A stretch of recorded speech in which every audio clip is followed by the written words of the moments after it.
Following the events of the Season 2 finale, Tabitha wakes up in a hospital in the real world. She found Victor's father, Henry, which suggests the mystery of the town has roots in our world. Jim and Kenny head deep into the woods. They stumble upon a group of old, dilapidated huts. They find a thriving garden filled with fresh vegetables. The townspeople grow increasingly frantic over the lack of food. The monsters have changed their tactics. They release the livestock from the pens in the middle of the night, forcing the residents to save their only remaining food source. They realize that killing the residents quickly isn't as effective as breaking their spirit. The monsters trap Boyd and Tianchen inside the barn, but instead of killing Boyd, they handcuff him and force him to watch as they brutally torture and kill Tianchen. This moment marks a shift in the series, showing that the monsters are now targeting Boyd's will to lead. Kenny returns to the town with a bag full of food, only to find that he has lost the person he wanted to feed the most, his mother.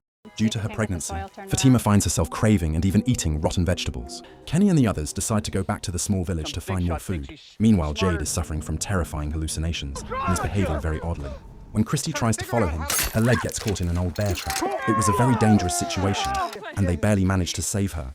At Victor's father's house, Tabitha discovers a tree that looks exactly like the faraway trees in the town. Victor's father tells her there is a real tree just like it in the local park. As they drive to find the tree, they get into a car accident and are picked up by an ambulance. However, they are shocked to find the road blocked by a fallen tree, the same sign that trapped everyone. Tabitha urgently warns the paramedics to take cover inside the houses, but the skeptical police officer dismisses her as delusional and handcuffs her inside the ambulance. Upon entering the town, the team spots a girl lying in the middle of the road. Despite Tabitha's desperate warnings, they stop to help. The girl reveals her true monstrous form and brutally kills the paramedics. The officer manages to flee toward Colony House, where she opens fire on the monsters. Tragically, a stray bullet strikes a resident, who passes away despite frantic attempts to save her. Meanwhile, back at the ambulance, Jim is stunned to find Tabitha there with Victor's father and rushes to assist them. In a separate struggle for survival, Boyd and Randall search for a way out. Randall heads to the bus to retrieve a necessary tool, but he is intercepted and surrounded by the monsters upon his return. Testing Boyd's resolve once more, the creatures force him into a harrowing choice. Boyd prioritizes saving Tabitha and Jim, leaving Randall to his fate. However, instead of killing Randall, the monsters sadistically disfigure him and leave his body displayed on the roof of the ambulance. Elgin continues to be haunted by visions of a mysterious woman, which deeply troubles him. After finding an old camera, he takes a photo of Fatima, only to see the ghost's image appearing beside her. This unsettling discovery leads him to an underground basement, the exact location where this woman met her tragic end. Meanwhile, Fatima is struggling with a disturbing craving for blood and rotten food. Concerned for her health, the group uses medical equipment found in the ambulance to check on her. They are shocked to discover that there is no fetus at all. Fatima refuses to believe the results, spiraling into a state of intense pain and uncontrollable rage. While searching for rotten vegetables to eat, she loses control and brutally stabs one of the residents to death. Back in the town, Victor meets his father for the first time. Simultaneously, the residents gather to confront Tabitha about her journey. They blame her for not contacting the police or seeking outside help while she was away. Desperate to escape, one resident decides to enter the faraway tree on his own. However, instead of escaping, he is teleported into the concrete of the old swimming pool and dies instantly, a grim reminder that the trees lead to unpredictable and often fatal locations. Connections to the past. Tabitha makes a chilling realization. The small village they discovered is the exact same place she used to dream about constantly.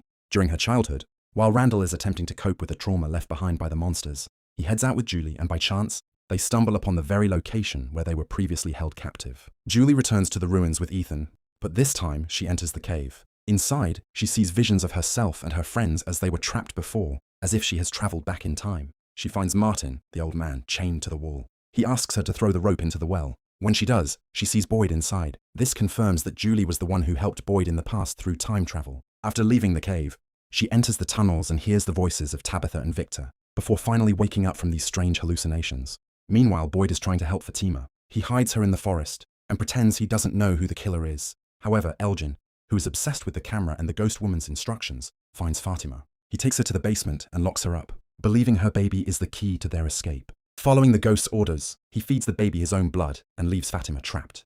Back in town, Sarah hears voices telling her that Fatima has been kidnapped and is nearby. The residents start a frantic search. Ellis suspects Elgin, so Boyd and Sarah interrogate him by force until he reveals her location. By the time they arrive, Fatima has already given birth with the help of the ghost woman. The ghost takes the baby and descends into the tunnels. Boyd follows them and is shocked by what he sees. The monsters are standing in a circle around the newborn as it transforms into its true form, the same monster Boyd had killed before.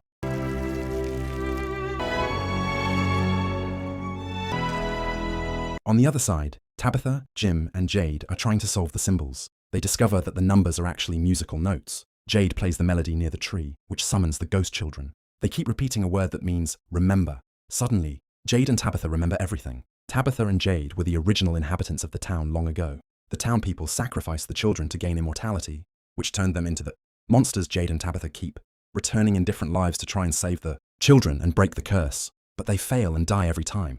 Tabitha was actually Victor's mother in a past life. This is why she sees his memories when she touches him. Victor realizes that he was the one who told his mother about the tree, leading to her death before she could reach it.